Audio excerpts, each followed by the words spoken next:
निश्चित सशक्त विचार मस्तिष्क की बायोकेमिस्ट्री को बदल देता है। सशक्त विचार के अंदर हमारे भाग्य को बदलने की असीम शक्ति होती है। इसके बाद मस्तिष्क का नजरिया इस तरह का हो जाता है कि वह असफलता या पराजय जैसी चीज को पहचानता है।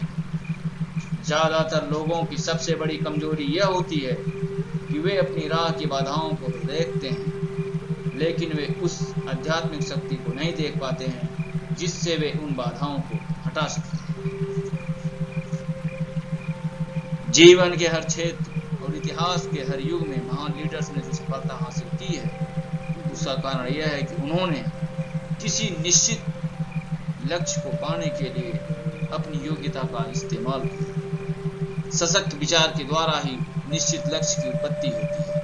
निश्चित लक्ष्य से ज्वलंत इच्छा शक्ति जन्म लेती है और ये सब मिलकर के हमारे लक्ष्य को प्रकट कर देते हैं। ये जानने से भी हमें फायदा होगा कि असफल लोगों का इस प्रकार का कोई लक्ष्य नहीं होता है। वो उसी तरह इधर उधर भटकते हैं जिस तरह बिना पतवार का जहाज भटकता है। इसी वजह से वे हमेशा खाली हाथ वही लौट आते हैं जहां से उन्होंने शुरू किया था। इनमें से कुछ असफल लोग एक निश्चित लक्ष्य के साथ यात्रा शुरू करते हैं, लेकिन जब उन्हें राह में अस्थायी पराजय या बड़ी बाधा मिलती है तो वे उसी पल उस लक्ष्य का पीछा करना छोड़ देते हैं। वो लक्ष्य का पीछा इसलिए करना छोड़ देते हैं क्योंकि उनके मस्तिष्क के अंदर सशक्त विचार नहीं चल रहे होते। उनके मस्तिष्क के अंदर डाउट चलता रहता है। अस्थायी पराजय सिर्फ एक इम्तिहान है जिसे अगर अंतिम परिणाम न माना जाए तो यह छुपा हुआ वरदान साबित हो सकता है।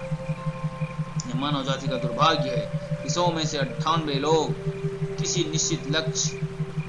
निश्चित बड़े लक्ष्य के बिना ही पूरी जिंदगी गुजारते हैं। विचारों की पुनरावृत्ति से कर्म की उत्पत्ति। जो कार्य हम करते हैं दिन भर वो हमारे विचारों का परिणाम। विचारों की पुनरावृत्ति से कर्म की उत्पत्ति होती है। कर्म की पुनरावृत्ति से आदत की उत्पत्ति होती है और आदत की पुनरावृत्ति से चरित्र का निर्माण होता है। चरित्र की पुनरावृत्ति से हमारा भाग्य बनता है। बहुत सावधानी से मस्तिष्क रूपी बगीचे में बीज को रोपित करना चाहिए, क्योंकि जैसे ही हम बीज को अपने मस्तिष्क में रोपते हैं ये बीज मस्तिष्क में जड़ें जमाना शुरू कर देता है। अगर हमारे विचार सकारात्मक हैं तो हमको सकारात्मक और अच्छे फल मिलेंगे, और अगर हमारा विचार खराब है, नकारात्मक है, तो बीज भी नकारात्मक रहेगा और हमको परिणाम भी नकारात्मक। हमेशा आदत को, जो हमारी आदत है, वो हमारे विचारों की दिशा में ही होना चाहिए।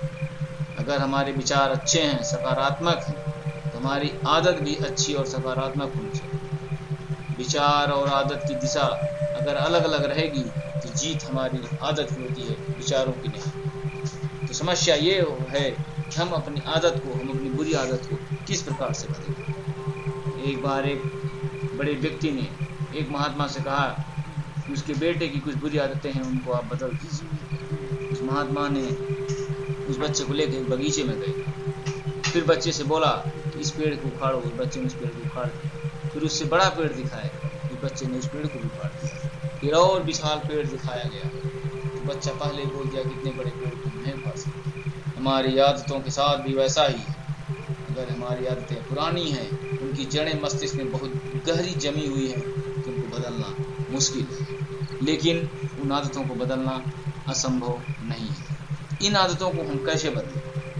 आदत को बदलने का सबसे शॉर्टकट और सबसे अच्छा फार्मूला ये है कि हम अपनी एक सबसे छोटी और सबसे आसान आदत को पकड़ें जिनको हम इजीली बदल सकते हैं। इस आदत को हम लगातार रिपीट करते रहें। जब हम एक अच्छी आदत अपने मस्तिष्क में डालेंगे तो वो अच्छी आदत एक बुरी आदत को रिप्लेस कर देगी। कुछ समय बाद वो आदत तीसरे को, तीसरी आदत चौथे को, और कुछ समय बाद हमारे मस्तिष्क के अंदर जितनी भी बुरी आदतें हैं सब की सब बदल जाए। ये काम आसान नहीं है। इसके लिए दृढ़ इच्छा शक्ति और आत्मविश्वासन की जरूरत पड़ेगी। गाँव में हम अक्सर देखते हैं बच्चे एक साइज की ईंट को एक लाइन से खड़ी करते हैं और उसके बाद पहले ईंट को जैसे गिराएंगे, पहला ईंट दूसरे को, दूसरा तीसरे को, और इस प्रकार से लास्ट तक की सारी ईंट गिर जाती है। लास्ट में रखा हुआ ईंट सेम साइज का है तो भी वो गिर जाएगा, अगर उसका साइज पहले की ईंट से डबल भी है तो भी वो गिर जाएगा। सेम चीजें हमारी आदत के साथ भी होती हैं।